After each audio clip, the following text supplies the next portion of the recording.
Poetry Out Loud is a contest that encourages the nation's youth to learn about great poetry. Jacoby Wallace of Minot was North Dakota's 2015 State Poetry Out Loud champion. The summer of 1918, I read The Jungle and the Research Magnificent. That fall, my father died.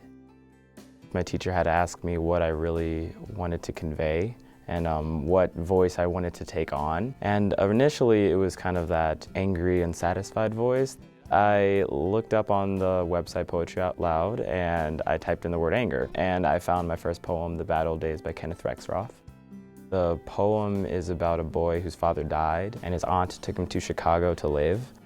In 1918, Chicago wasn't the best place. So he's just remarking on these things and analyzing his environment. He saw so many awful things, and Kenneth Rexroth did a really good job of conveying that.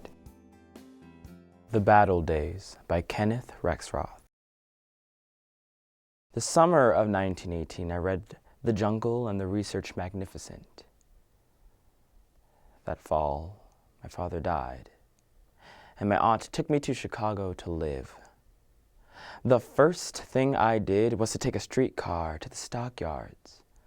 In the winter afternoon, gritty and fetid, I walked through the filthy snow, through the squalid streets, looking shyly into the people's faces. Those who were home in the daytime, debauched and exhausted faces, starved and looted brains, faces like the faces in the senile and insane wards of charity hospitals, predatory faces of little children.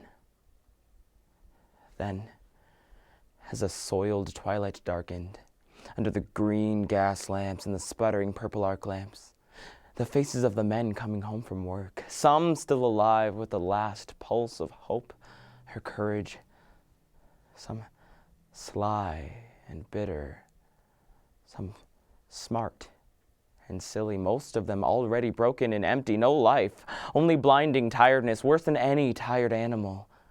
The sour smells of 1,000 suppers of fried potatoes and fried cabbage bled into the street. I was giddy and sick. And out of my misery, I felt rising a terrible anger. And out of the anger, an absolute vow. Today, the evil is clean and prosperous. But it is everywhere. You don't have to take a streetcar to find it.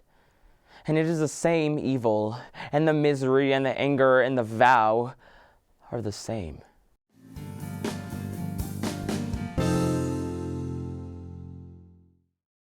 Prairie Mosaic is funded by the Minnesota Arts and Cultural Heritage Fund with money from the vote of the people of Minnesota on November 4th, 2008. The North Dakota Council on the Arts, and by the members of Prairie Public.